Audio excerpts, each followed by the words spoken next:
দিক্কালাদ্যো নবচ্ছিন্ন অনন্ত চিন্মাত্রমূর্তয়ে স্বানুভূতে কমানায় নমো শান্তায় তেজসে। ঋতম আত্মা পরম ব্রহ্ম সত্যমিত্যাদিকাবুধয়ে কল্পিতা ব্যবহারার্থম সংজ্ঞাতস্য মহাত্মনঃ। আমরা প্রাক কথন দেখছিলাম। সেখানে প্রাক কথনে ঠাকুর যেটা বারবার বলতেন, ব্রহ্মজ্ঞান, ব্রহ্ম এটি উচ্ছিষ্ট কখনো হয় নাই। তারপরের অংশ থেকে আজকের সেই প্রকার মোক্ষ কি, তাহা বাক্যের অবিষয়। বলা হয় পরমানন্দ প্রাপ্তির নাম মোক্ষ। তো এটা আনন্দ, পরম আনন্দ, মানে সেখানে এতটাই আনন্দ, সেখানে সেই আনন্দের সঙ্গে সাধারণ আনন্দের কোনো তুলনা হয় না, এই রকম আনন্দ। এখন বলছেন পরমানন্দ বলিতে কোথাও স্তূপীকৃত আনন্দ রহিয়াছে তাহা নহে। খুব সুন্দরভাবে বলছেন, কোথাও একটি আনন্দ রয়েছে, আমি সেখানে পৌঁছে গেলাম, মনটাকে সেখানে নিয়ে চলে গেলাম বলে আনন্দ, বা সেটিকে পেয়ে আনন্দ, সেরকম নয়। তাহলে কীরকম আনন্দ? সর্ব দুঃখ নিবৃত্তি মোক্ষ বা পরমানন্দ। কারণ পরমানন্দ প্রাপ্তির নাম মোক্ষ, অর্থাৎ যেখানে সর্ব দুঃখ নিবৃত্তি। এবার বলা হবে দুঃখ, দুঃখের স্বরূপ, দুঃখ কিভাবে আসে। সেই দুঃখ কিভাবে আসে বলতে গেলেই সাধারণভাবে এরকম বলা যেতে পারে, চাওয়া আর পাওয়ার বিড়ম্বনা। যেটা চেয়েছি, যেটা পেয়েছি, তার বিড়ম্বনা। আমি এরকম পেতে চাই, ওরকম পেতে চাই, এই রকম যখন হয় তখন একটি ভাব, আর সেটি যখন না হয় তখন একটি ভাব। তাহলে আমাদের বলা হয় কখনো বাসনা, কখনো বলা হয় বৈপরীত্য, আর কখনো কখনো বলা হয় আমার সেখানে সামর্থ্য নেই, আমি তবু সেটা চেয়ে ফেলেছি। সেটা হচ্ছে অজ্ঞান। তাহলে আমার এই অজ্ঞান, বাসনা, বৈপরীত্য, এখানে বলা হবে যে সেই পরমানন্দ বা মোক্ষ যেখানে সর্ব দুঃখ নিবৃত্তি। তাহলে ভগবান বুদ্ধ যেমন বলছেন দুঃখ আছে, এই দুঃখ আছে, দুঃখের কারণ আছে। এই কারণের স্বরূপ তিনি সেখানে বাসনা বা ডিজায়ারকেই বলেছেন। শ্রীমা সারদা দেবী বলছেন বাসনা নির্বাসনা মানেই মুক্তি, এই রকম মোক্ষ। তাহলে বলছেন সর্ব দুঃখ নিবৃত্তি মোক্ষ, সেখানে কি তাহা বলা যায় না। সর্ব বেদান্তের বস্তুত সর্বশাস্ত্রের লক্ষ্য হইয়া থাকে জীবকে দৃশ্য জগৎ হইতে বিমুখ করা। তাহলে আমরা জীব দৃশ্য জগৎ, যেসব জগৎ দেখছি সেখানের দিকে যেন মুখটা না যায়, বিমুখ করা। তাহলে এই বিমুখ করতে গিয়ে কী বলা হবে? জগতের দিকে মন খুব যাচ্ছে, আচ্ছা যদি মন যেতেই চায় তাহলে ঈশ্বরের পাদপদ্মে যা। বা ভক্তির এরকম আধিক্যে বলা হয় আমি তার দাস। তারপর বেদান্তের দিক থেকে বলা হবে যা কিছু দেখছি সেই ব্রহ্মের উপর আরোপিত, সেই ব্রহ্মটাই প্রকৃত সত্তা, সেই ব্রহ্মটাই হচ্ছে বস্তু।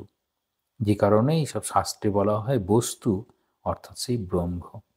এবার সর্ববেদান্তের যা বেদান্তের বিষয়, এই শাস্ত্রের বিষয় কি?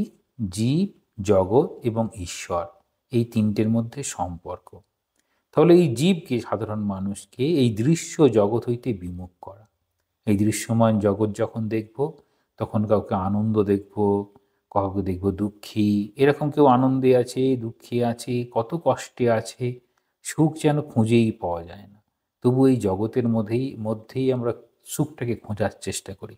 অদ্ভুত কি পরিহাস! মীমাংসক তাহা করেন স্বর্গাদি লোভ দেখাইয়া। তাহলে মীমাংসক যে ট্র্যাডিশন, এই অকরণে প্রত্যব্যয় বলে বলা হয়। আর এই মীমাংসাকে এরকম বলা হয় অদক্ষিণাম হতযজ্ঞম, মানে যা কিছু যজ্ঞ হবে সেখানে দক্ষিণা দিতে হবে, এই রকম মীমাংসকদের ধারণা। সেখানে বলছেন স্বর্গ ইত্যাদি ধারণা, অর্থাৎ যেখানে অনন্ত সুখ, যেখানে যেন দুঃখ নেই, স্বর্গের ধারণা দেওয়া হচ্ছে, তার লোভ দেখাচ্ছে। কি লোভ দেখাচ্ছে? এই দৃশ্যমান জগৎ থেকে সরিয়ে আনার জন্য স্বর্গের লোভ দেখানো হলো।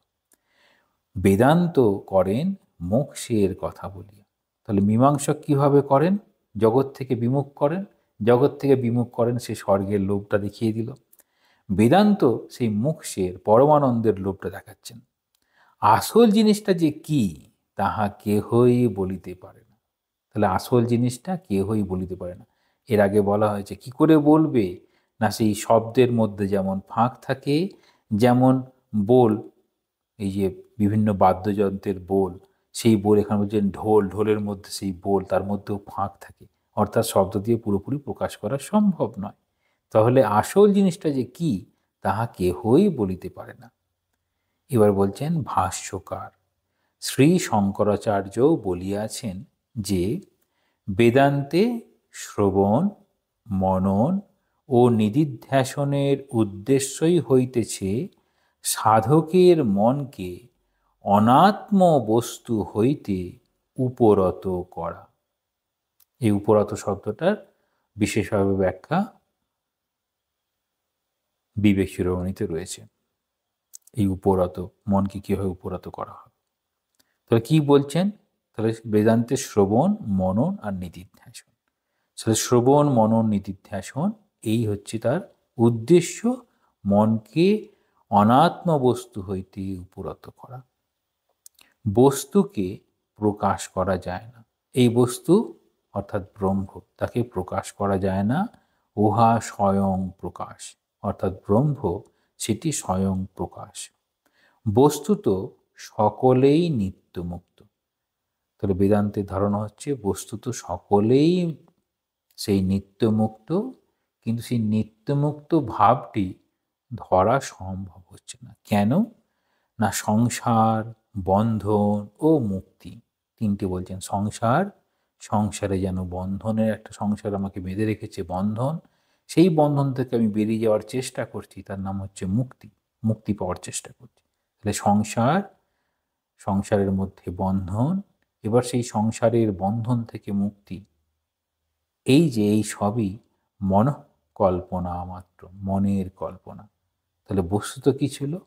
বস্তুত আমাদের মধ্যে যে আত্মা রয়েছে, ব্রহ্ম রয়েছে, ব্রহ্মের স্বরূপ সেই নিত্য শুদ্ধ বুদ্ধ মুক্ত, তাহলে সে সবসময় মুক্তই আছে। কিন্তু এই মন সেই কল্পনা করছে যে সে এখানে বদ্ধ হয়ে রয়েছে, সংসারে যেন বন্ধনের মধ্যে বদ্ধ হয়ে রয়েছে, সেই সংসারের বাইরে সে যেতে চায়, মুক্তি পেতে চায়। অনুভব সব জ্ঞানেরই এক। তাহলে অনুভব কে করছেন?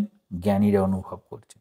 সেটি দ্বৈত মতের জ্ঞানী হতে পারেন, বিশিষ্টাদ্বৈত মতের জ্ঞানী হতে পারেন, অদ্বৈত মতের জ্ঞানী হতে পারেন। জ্ঞানীদের সব অনুভূতি এক। এই সব অনুভূতি এক।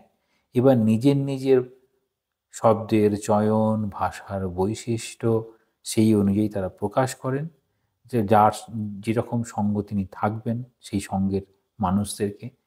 যেমন শ্রীরামকৃষ্ণ সাধারণের মতো করে সাধারণের ভাষায় সেই কথাগুলো বলেছেন। ভগবান বুদ্ধ সেই সময়কার মানুষদের জন্য বলেছেন। ঠাকুর সুন্দরভাবে বলছেন সব শেয়ালের একরা। তাহলে অনুভব সব জ্ঞানেরই এক, কিন্তু যেখানেই তাহারা উহা ভাষায় প্রকাশ করিবার চেষ্টা করিয়াছেন। তাহলে ভাষা দিয়ে প্রকাশ করার চেষ্টা করছেন। ভাষা ভাবের প্রকাশক। যে ভাবটা তিনি প্রকাশ করতে চাইছেন সেই ভাষার মধ্যে দিয়ে, সেটিকে হবে তার নিজের জানা ভাষা হতে হবে। মানে যিনি জ্ঞানী, জ্ঞান লাভ করলেন, তারপর তার নিজের ভাষা সেটিকে প্রকাশ করার চেষ্টা করছেন। যখনই করলেন, যেখানেই যত মতবাদ, তাহলে সেখানেই তত মতবাদ তৈরি হয়ে গেল। তাহলে জ্ঞানী যখন ভাষার মধ্যে দিয়ে তার ওই জ্ঞানটাকে প্রকাশ করতে চান, তাহলে শব্দ, এর আগে যেমন বলা হয়েছে, শব্দে শূন্য বা একটা ফাঁক থাকে, যেমন ঢোলের মধ্যে থাকে, সেই জন্য আওয়াজ হয়, যেন শব্দ পুরোপুরি প্রকাশ করতে সমর্থ নয়। তারপর নিজের ভাষা এবং তার সেই ভাষার গভীরতা যেমনভাবে প্রকাশ করলেন, এবং সেই ভাষার মানুষ, তার অনুগামী, সেটিকে নিয়ে চলার চেষ্টা করতে করতে একটা মতবাদ তৈরি হয়ে গেল। তাহলে সেইখানেই যত মতবাদ, সেই মতবাদ কি করছে, যত গণ্ডগোলের সৃষ্টি হইয়াছে। তাহলে দ্বৈত, অদ্বৈত, বিশিষ্টাদ্বৈত, বিভিন্ন মতবাদ। কেউ হয়তো শিবের পূজারী, শৈব, শাক্ত, গাণপত্য, এইরকম সব। তাহলে কি বলছেন, সেখানেই যত মতবাদ, যত গণ্ডগোলের সৃষ্টি হইয়াছে। বেদান্ত সকলকে এক মুক্তির বার্তায় প্রদান করেন, সকলেই বস্তুত মুক্ত। দৃশ্য পদার্থ জন্ম মৃত্যু, তাহলে দৃশ্য পদার্থ জন্ম মৃত্যু, ইহলোক পরলোক, কর্ম কর্মফল, পুনর্জন্ম ইত্যাদি সবই স্বপ্নবৎ কল্পনা মাত্র। ইহাই যোগ বাসিষ্ঠের ঘোষণা। এই যোগ বাসিষ্ঠে কি ঘোষণা করছেন, বেদান্ত সকলকে এক মুক্তির বার্তাই প্রদান করেন, সকলেই বস্তুত মুক্ত। দৃশ্য পদার্থ জন্ম মৃত্যু, ইহলোক পরলোক, কর্ম কর্মফল, পুনর্জন্ম ইত্যাদি সবই স্বপ্নবৎ কল্পনা মাত্র। ইহাই যোগ বাসিষ্ঠের ঘোষণা। কতগুলো কথা বললেন। দৃশ্য পদার্থ যা দেখছি, অর্থাৎ জগৎকে দেখছি, তাহলে এই জগৎ, তাহলে এই জগৎটা হচ্ছে মৃত্যু সর্বহরশ্চাহম উদ্ভবশ্চ ভবিষ্যতাম। তাহলে যা কিছুর উদ্ভব হচ্ছে তার সব মৃত্যু হবে, অর্থাৎ দৃশ্যমান জগৎ পরিবর্তন। এই পরিবর্তনশীল জগতে জন্ম এবং মৃত্যু। এবার সেখানেই আমাদের কীরকম ধারণা দেওয়া হবে যে ইহলোক পরলোক, এই লোকে আছে, পরলোকে চলে গেল, মৃত্যুর পরে পরলোকে চলে গেল। এবার যা কিছু কর্ম হলো, তার যা ফল পাওয়া গেল, যে ফলগুলো পাওয়া গেল না সেটি প্রারব্ধ বা সঞ্চিত এরকম হয়ে পরবর্তী জন্মে আসবে, পুনর্জন্ম হলো। এই যে সব যাই দৃশ্যমান জগৎকে দেখা, জন্ম মৃত্যু দেখা, ইহলোক পরলোক সম্পর্কে ধারণা, কর্ম কর্মফল সম্পর্কে ধারণা, পুনর্জন্ম, তাহলে এই অদ্বৈত বেদান্তের ধারণায় যেখানে ব্রহ্ম চৈতন্য স্বরূপ অবস্থা, যেখানে সর্ব দুঃখ নিবৃত্তি মোক্ষ, সেখানে কোনো দুঃখ নাই, অর্থাৎ এই সৃষ্টি কল্পনার অতীত। তাহলে সেখানে কি করছে, সেখানে বলছেন মিথ্যা কল্পনাতে সত্যাত্মা, মানে সত্যত্ব অভিনিবেশ। মিথ্যা কল্পনাতে সত্যত্ব অভিনিবেশ ত্যাগ করত, ব্যবহার করা ও সদা আত্মনিষ্ঠ হইবার চেষ্টা করা, ইহাই সাধনা। অর্থাৎ এখানে সাধনা বলতে কি বলতে চাইছেন, মিথ্যা কল্পনাতে, তাহলে একটা কল্পনা করলাম, সেটি সত্য না মিথ্যা জানি না, কিন্তু কল্পনা করে চলার চেষ্টা করছি, তাহলে বাস্তব বোধের সঙ্গে থাকা, মিথ্যা কল্পনাটাকে সরাতে হবে। মিথ্যা কল্পনাতে সত্যত্ব অভিনিবেশ, সেখানেই সত্য ধারণা করে আমরা যে চলার চেষ্টা করি সেটাকে ত্যাগ করতে হবে। ত্যাগ করত, তাহলে মিথ্যা কল্পনাকে ত্যাগ করে এবার ব্যবহার করা ও সদা আত্মনিষ্ঠ হইবার চেষ্টা করা, ইহাই সাধনা। সাধনা হচ্ছে আত্মনিষ্ঠ হইবার চেষ্টা করা, কল্পনার জায়গায় বাস্তব। তাহলে কি বলছেন, তাহলে বাস্তব জগৎ থেকে আত্মনিষ্ঠা হওয়ার চেষ্টা। তুচ্ছ সত্তা, প্রাতিভাসিক সত্তা, ব্যবহারিক সত্তা, পারমার্থিক সত্তা। ব্যবহারিক সত্তার ঊর্ধ্বে, ব্যবহারিক সত্তায় থেকে সেখান থেকে ঊর্ধ্বে যাওয়ার চেষ্টা, সদা আত্মনিষ্ঠ হইবার চেষ্টা, সেটি হচ্ছে সাধনা। তাহলে সাধনার বিষয়বস্তু এখানে যোগ বাসিষ্ঠ সার অনুযায়ী সাধনার বিষয়বস্তু হচ্ছে সদা আত্মনিষ্ঠ হইবার চেষ্টা। মূল এই তত্ত্বই শ্রী বশিষ্ঠ বহুবিধ আখ্যায়িকা ও উপদেশ সহায়ে যোগ বাসিষ্ঠ গ্রন্থে বর্ণনা করিয়াছেন। তাহলে যোগ বাসিষ্ঠ গ্রন্থে কি কি বর্ণনা করছেন না, বহুবিধ আখ্যায়িকা, বিভিন্ন উপাখ্যান নিয়েছেন এবং উপদেশ নিয়েছেন। গুরু শ্রী বশিষ্ঠ বক্তা ও পরম বৈরাগ্যবান রঘুবংশ তিলক শ্রীরামচন্দ্র শ্রোতা। তাহলে অবতার আর অবতারের শিক্ষক, এই হচ্ছে বিষয়। শ্রী বশিষ্ঠদেব হচ্ছে শিক্ষক। কার শিক্ষক? না শ্রীরামচন্দ্রের। বাঞ্ছিত তীর্থ ভ্রমণান্তে গৃহ প্রত্যাগত শ্রীরামচন্দ্রের চিত্তে তীব্র বৈরাগ্যের উদয় হইয়াছে। তিনি সংসারের অসারতা, দুঃখরূপতা ও ক্ষণভঙ্গুরত্ব উপলব্ধি করিয়া অত্যন্ত বিষণ্ণ ও চিন্তাকুল হইয়াছেন। কে বলছেন? তীর্থ ভ্রমণ করলেন, ঘরে ফিরে এলেন, এসে সেই তীর্থ হচ্ছে তীর্থ কুর্বন্তী তীর্থানি, মানে সাধকেরা যে তীর্থ তৈরি করে কিংবা দেবতা স্বয়ং যেখানে স্বয়ং নিজেকে প্রকাশ করেছেন, সেইগুলো হচ্ছে বিশেষ বিশেষ তীর্থ। সেই তীর্থে সব ঘোরার পরেই তার একটা উপলব্ধি হচ্ছে। কি কি উপলব্ধি? সংসারের অসারতা, সংসারের মধ্যে সুখ দুঃখ, তার দুঃখের রূপ, আর সংসারের সব কিছু ক্ষণভঙ্গুর। এখনই ভালো আছে, তারপরেই মন্দ। কারোর কাছে ভালো হওয়ার চেষ্টা করা হলো সমস্তভাবে, তারপর সেই বলছে না আমার জন্য কিছু করা হয়নি। ঠাকুর যেমন বলছেন যে মানুষের জন্য ৯৯টা করা এবং একটি যদি না করা হয় তাহলে মানুষ বলবে, জগতের সংসারের মানুষ বলবে আমার জন্য কিচ্ছু করা হয়নি। আর যদি ঈশ্বরের জন্য যদি ৯৯টা না করে একটা যখন করা হলো, ঈশ্বর বলবে আমার জন্য করেছে। তাহলে এই যে সংসারের প্রকৃত রূপ, যতই চেষ্টা করা হোক না কেন, সংসারে সকলের মন পাওয়া খুব কঠিন। স্বামীজি যেন বলছেন it is hard to be please all, সকলকে খুশি করা সম্ভব নয়। তাহলে বলছেন এই সংসারে সব কিছু দেখে অত্যন্ত বিষণ্ণ চিন্তাকুল। তাহলে বিষণ্ণ হয়েছেন, চিন্তাকুল হইয়াছেন। কোনো ভোগ্য পদার্থই তাহার নিকট রুচিকর নহে। তাহলে সাধারণভাবে যা যা ভোগ্য বিষয়বস্তু সেগুলো তার আর রুচিকর নহে, এবং তিনি মৌন অবলম্বন করিয়াই কাল ক্ষেপণ করিতেছেন দেখিয়া মহর্ষি বিশ্বামিত্র ও মহারাজ দশরথের অনুরোধে কুলগুরু শ্রী বশিষ্ঠদেব প্রিয় শিষ্য শ্রীরামচন্দ্রকে যে উপদেশ প্রদান করিয়াছিলেন এবং যে উপদেশ লাভান্তে শ্রীরামচন্দ্র তত্ত্ব জ্ঞানোদয়ে কৃতকৃত্য হইয়াছিলেন, তাহাই যোগ বাসিষ্ঠ রামায়ণ নামে প্রসিদ্ধ। তাহলে বলছেন যোগ বাসিষ্ঠ রামায়ণটা কীরকম?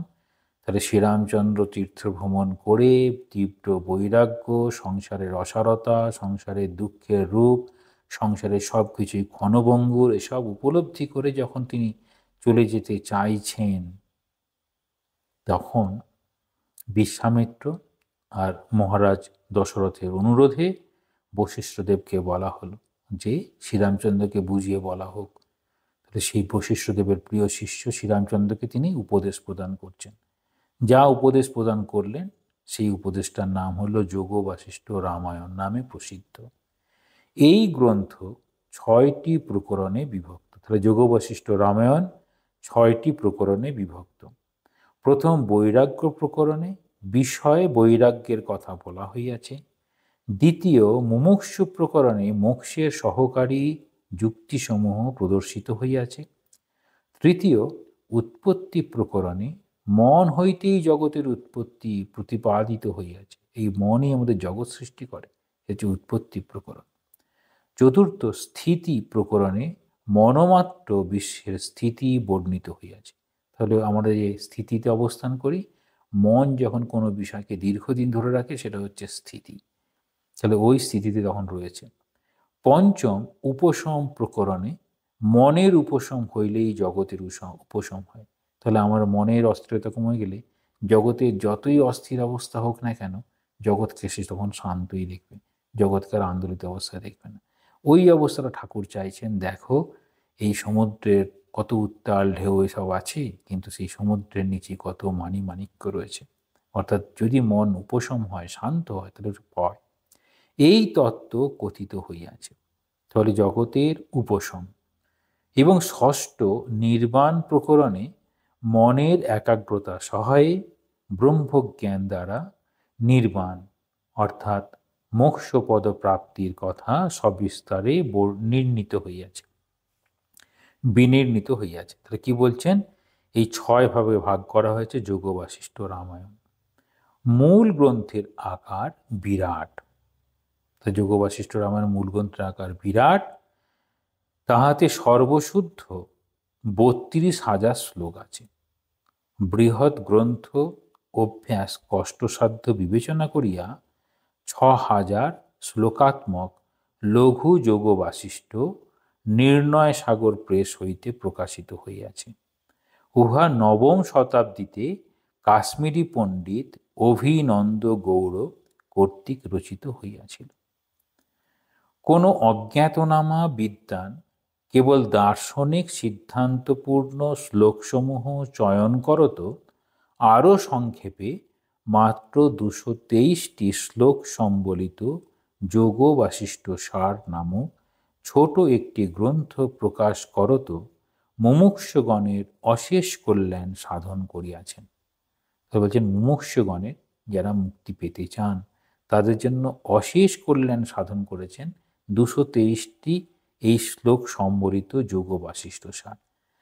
ইহার উপর মহীধরকৃত 16শ শতাব্দীতে একটি অতি সংক্ষিপ্ত সংস্কৃত টিকাও আছে। তবে বলছেন কিভাবে এই যোগ বাশিষ্ঠ সারটা আসছে। বহু বৎসর পূর্বে উত্তরাখণ্ডে পুণ্যধাম সৌম্য উত্তরকাশী ক্ষেত্রে নিবাসকালে বন্ধুবর অধুনা ব্রহ্মলীন স্বামী আত্মানন্দ একখানা যোগ বাশিষ্ঠ সার গ্রন্থ আমাকে উপহার দেন। মহীধরকৃত টিকা সম্বলিত এই পুস্তক কাশী সংস্কৃত মুদ্রা যন্ত্রে শিলাক্ষরে 1941 সম্বৎ ছাপা হইয়াছিল। অনেক অনুসন্ধান করিয়াও এই পুস্তকের দ্বিতীয় কোনো প্রতিলিপি সংগ্রহ করিতে পারি নাই। অধুনা ইহা অলভ্য। বারাণসীর অধ্যাপক শ্রী ভিখনলাল আত্রেয় MA ডিলিট মহোদয় তদীয় যোগ বাশিষ্ঠ ও তাহার সিদ্ধান্ত বিষয়ক গ্রন্থে লিখিয়াছেন যে এই যোগ বাশিষ্ঠ সার গ্রন্থের কয়েকটি সংস্করণ পূর্বে হইয়াছে, যথা, এবার সেই কখন কখন সেটি হয়েছে সেটি বলা হয়েছে। তারপরেই বলছেন মূল বৃহৎ যোগ বাশিষ্ঠ ও লঘু যোগ বাশিষ্ঠের বহু শ্লোক অনেক উপনিষদে দেখা যায়।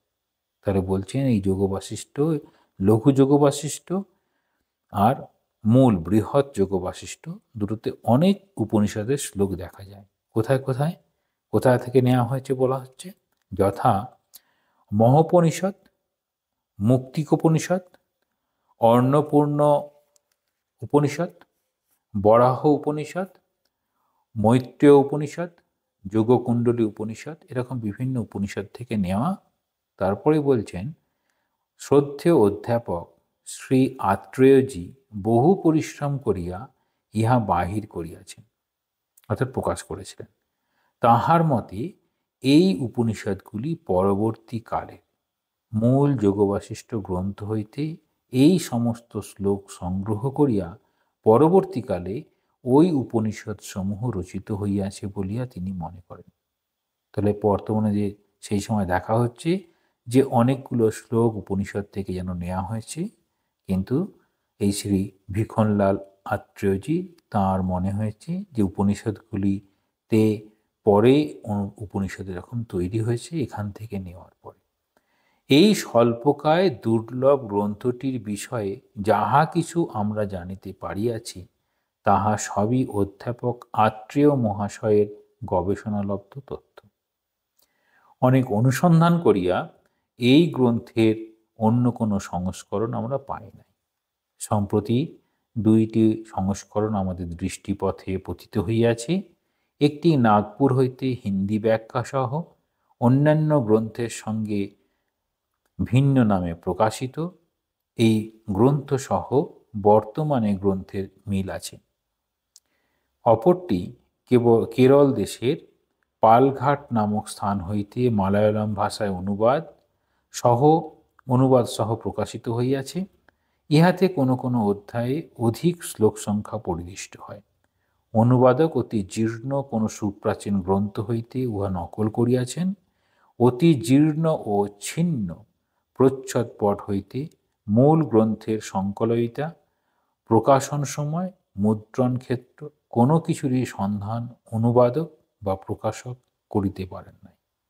এরপরে বলছেন, জীবন মুক্তি বিবেক, পঞ্চদশী, বেদান্ত সিদ্ধান্ত মুক্তাবলী, শিব সংহিতা, রামগীতা প্রভৃতি বেদান্ত গ্রন্থে যোগ বাসিষ্ঠের বহু শ্লোক উদ্ধৃত হইয়াছে। অর্থাৎ যোগ বাসিষ্ঠের কথা কোথায় কোথায় বলা হচ্ছে সেটি বলছেন। জীবন মুক্তি বিবেক, পঞ্চদশী, বেদান্ত সিদ্ধান্ত মুক্তাবলী, শিব সংহিতা। অতএব অদ্বৈত বেদান্ত সাহিত্যে যোগ বাসিষ্ঠের স্থান অতি উচ্চে, ইহা অনস্বীকার্য। তাহলে বেদান্তের বিষয় যখন পড়া হয় তখন এই যোগ বাসিষ্ঠের স্থানটা কোথায় সেটি বলছেন। শ্রদ্ধেয় অধ্যাপক মহোদয়ের মতে এই গ্রন্থ ভাষ্যকার শ্রী শঙ্করাচার্য ও মাণ্ডুক্য কারিকাকার শ্রী গৌড়পাদাচার্যেরও পূর্বে রচিত। ইহা মহর্ষি বাল্মীকি রচিত বলিয়া প্রসিদ্ধ আছে। তাহলে কি বলা হচ্ছে, যে রচনা করেছেন মহর্ষি বাল্মীকি, কিন্তু শ্রদ্ধেয় অধ্যাপক মহোদয় তাহা শঙ্কাস্পদ বলিয়া মনে করেন। প্রকৃতপক্ষে ইহা রচয়িতা কে তাহা নির্ণয় করা এক প্রকার দুঃসাধ্য। পূর্ববর্তী আচার্যগণ কত উৎকৃষ্ট গ্রন্থ আমাদের কল্যাণের জন্য রচনা করিয়া রাখিয়া গিয়াছেন, কিন্তু কোথাও নিজেদের নামটি পর্যন্ত তাহারা কখনো প্রকাশ করেন নাই। ইহা তাহাদের নিরভিমানতার অতি উজ্জ্বল দৃষ্টান্ত। এটি হচ্ছে ভারতবর্ষের একটি বিশেষ বৈশিষ্ট্য, যে নিজের নাম প্রকাশে অনিচ্ছুক। কোনো কিছু করার পরে সেটির নাম তারা নিজেরা প্রকাশ করতে চাইতেন না। খ্রিস্টীয় ৫ম শতাব্দীর পরে এই গ্রন্থ রচিত বলিয়া অধ্যাপক মহোদয় মনে করেন। মূল গ্রন্থের রচনাকাল কবে, তা রচয়িতা কে, তদ্বিষয়ে বিদ্বৎ সমাজে বহু মতভেদ দৃষ্ট হয়। ওই বিচার তাহাদের মধ্যে আবদ্ধ থাকুক, আমরা উহাতে সমুৎসুক নহি। গ্রন্থের বিষয়বস্তুই আমাদের নিকট অধিকতর প্রিয়। তাহলে গ্রন্থের বিষয়বস্তুই আমাদের নিকট অধিকতর প্রিয়। এবার ঠাকুরের কথাটা আমরা খুব খেয়াল রাখবো। ঠাকুর বলছেন, আম খেতে চাও আম খাও, পাতা গোনার দরকার নেই। ঠিক সেই রকম এই গ্রন্থের বিষয়বস্তুই আমাদের কাছে প্রিয়, সেটি কীভাবে উদ্ভব কীরকম সেটি সেরকম প্রয়োজন নয়। যোগ বাসিষ্ঠ কোনো সাম্প্রদায়িক গ্রন্থ নহে, এটি খুব খেয়াল করব। এই ঠাকুর আমাদের অসাম্প্রদায়িক সম্প্রদায়, তাহলে এটি কোনো সাম্প্রদায়িক গ্রন্থ নহে, ইহা একটি দার্শনিক গ্রন্থ। ইহার রচনাশৈলী অতি মনোহর ও রসময়। ইহার নানা আখ্যায়িকা ও দৃষ্টান্ত সহায়ে ইহার বস্তু প্রতিপাদন রীতি খুবই মর্মস্পর্শী। উপনিষদের পরে অদ্বৈত বেদান্তের ইহাই আদি গ্রন্থ বলিয়া মনে হয়। যোগ বাসিষ্ঠের বহু শ্লোক আত্মবোধ, বিবেক চূড়ামণি, অপরোক্ষ অনুভূতি, মাণ্ডুক্য কারিকা প্রভৃতি গ্রন্থে দৃষ্ট হয়। তাহলে বলছেন, এই যোগ বাসিষ্ঠের বহু শ্লোক আত্মবোধ, বিবেক চূড়ামণি, অপরোক্ষ অনুভূতি, মাণ্ডুক্য কারিকা, পঞ্চদশীরও দেখা যায়। বেদান্তের পরবর্তী গ্রন্থসমূহের ন্যায় ইহা প্রক্রিয়াবহুল ও মত মতান্তরের খণ্ডনমণ্ডলে ব্যাপৃত নহে। স্বীয় অনুভব প্রমাণকেই ইহাতে প্রাধান্য দেওয়া হইয়াছে। তাহলে অনুভব অর্থাৎ সরাসরি জ্ঞান লাভ করা, অর্থাৎ অপরোক্ষ অনুভূতি, এই অপরোক্ষ অনুভূতিকেই প্রাধান্য দেওয়া হয়েছে। তীব্র অধ্যাত্ম বিচার সহায়ে তত্ত্বের অপরোক্ষ অনুভব করাই এখানে প্রতিপাদিত হইয়াছে। তাহলে প্রাধান্য কি হলো? স্বীয় অনুভব। প্রত্যেক সাধক যে স্বীয় নিজের যে অনুভব হয় সেটিই প্রধান। মূল গ্রন্থ হইতে সযত্নে অতি সূক্ষ্ম বিচার সহ সুন্দর শ্লোকসমূহ চয়ন করত গ্রন্থকার এই অপূর্ব যোগ বাসিষ্ঠ সার গ্রন্থখানি সংকলন করিয়াছেন এবং 10টি প্রকরণে গ্রন্থটিকে ভাগ করিয়াছেন। এই 10টি প্রকরণ, সেইগুলো আগের দিন যখন ভূমিকা পড়া হয়েছিল সেখানেও বলা হয়েছে, এখানে বলা আবার নামগুলো বলা বাহুল্য। আলোচ্য বিষয় অনুসারেই প্রকরণগুলির এই নামকরণ করা হইয়াছে। বৈরাগ্য প্রকরণ, জগৎ মিথ্যাত্ব প্রকরণ, তত্ত্বজ্ঞান প্রকরণ, মনোলয় প্রকরণ, বাসনা উপশম প্রকরণ, আত্মমনন প্রকরণ, শুদ্ধি নিরূপণ প্রকরণ, আত্মার্চন প্রকরণ, আত্মনিরূপণ প্রকরণ, শূন্যাশূন্য পদ প্রকরণ, যেটাখানে সৃষ্টি আর দৃষ্টি বলে বলা হয়েছে। তাহলে এইরকমভাবেই এই বইয়ের উপস্থাপনা, বইটা কেন এরকমভাবে বলতে চাইছেন, অর্থাৎ এখানে একটা জিনিস খেয়াল রাখবো, এই যে 32,000 শ্লোক থেকে 6,000 শ্লোক সেটি লঘু যুগবাশিষ্ঠ হলো, সেখান থেকে 223টি শ্লোক সম্বলিত হয়ে যোগবাশিষ্ঠ সার হলো। এই এত কষ্ট করে এনারা করেছেন, তাহলে আমরা আজ পড়াশোনার চেষ্টা করব, যতদূর বোঝার চেষ্টা করব ততটা হচ্ছে আমাদের উন্নতি। এর কারণটা কি, এখানে কেন এটিকে সাধুদের বিশেষ প্রিয় বলা হয়েছে, আর এখানে সংসার বন্ধন মুক্তি সব মনঃকল্পনা, আর এটি সাধন করার জন্য কি করতে হচ্ছে।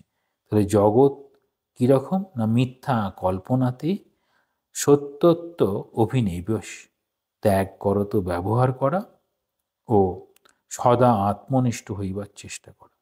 যেমন বলা হয় যে মন ঈশ্বরেতে রেখে তারপর সব কিছু কাজ করা সম্ভব হয়, ঠিক সেরকম তখন আর বেচালে পা পড়ে না। ওটাকে বলা হয় যোগস্থ কুরুকর্মা নিসঙ্গম ত্যক্ত্বা ধনঞ্জয়। ওই যোগ করা এখানে সেই একই রকম সদা আত্মনিষ্ঠা, অর্থাৎ সেটি ইষ্ট বা গুরু বা কোনো সৎ বিষয়ে মনটিকে ধরে রাখা যায়, তাহলে জগতের যা কিছু এইসব জগতের এই সুখ দুঃখ ঝড় ঝঞ্ঝা সবই যেন শান্ত হয়ে যায়। এখানে খুব সুন্দরভাবে যেন বলছেন, এই যে মনের কল্পনা এরকমভাবে হচ্ছে, সেটি কিভাবে শান্ত হয় না, যদি নিজে আমরা শান্ত হই। নিজে শান্ত হলে তাহলে গোটা বিষয়টাই শান্ত হয়ে যাবে। তাহলে আমাদের নিজেদের কোথায় অবস্থান হবে সেটি বলছেন, সেটি করাই হচ্ছে কাজ হলো। আর শ্রীরামচন্দ্রের কী হয়েছিল, তীর্থ ভ্রমণ করলো, করার পরে তার মনের মধ্যে খুব বৈরাগ্য এলো। তারপর দেখছেন যে জগতের সংসারের এই সব কিছুই যেন অসার, সারবস্তু সেই ব্রহ্ম। জগতের এই অসারতা, দুঃখের রূপ, ক্ষণভঙ্গুর পরিবর্তনশীল জগৎ, সেটিতে মন আর কিছুতেই থাকছে না, সেখানে তিনি বিষণ্ণ হয়ে পড়ছেন, চিন্তাশীল হয়ে পড়ছেন, এই জগতের মধ্যে থাকবেন কি থাকবেন না। তাহলে তখন সেখানে বোঝাচ্ছেন বিশ্বামিত্র আর পিতা দশরথ বোঝাচ্ছেন, কার উপর দায়িত্ব হলো, দায়িত্ব দেওয়া হলো যোগ বশিষ্ঠ, যিনি লিখছেন অর্থাৎ বশিষ্ঠদেব, যিনি তার শিক্ষা দিয়ে শ্রীরামচন্দ্রকে বলছেন এই জগতে থেকেই, জগতে কি ব্রহ্ম নেই না, জগতে ঈশ্বর নেই, জগতে আছে, কিন্তু জগতে কীভাবে থাকতে হবে সেটি এখানে বলার বিষয়। তাহলে এইরকম করে এখানে শুরু করেছেন। পরের দিন আমরা যখন দেখব, এই অল্প একটু আছে, তখন এই প্রক্রিয়াটা শেষ হবে। তারপর পুরো প্রাক্কথনে যা বলতে চাইছেন, কারণ এই দুটি না পড়লে পরে বইটার বিষয়বস্তু সম্পর্কে ভালো বোঝা যাবে না। তারপর আমরা বিষয়বস্তু সম্পর্কে পড়ব। ওম শান্তি শান্তি শান্তি। হরি ওম তৎসৎ। শ্রীরামকৃষ্ণার্পণমস্তু।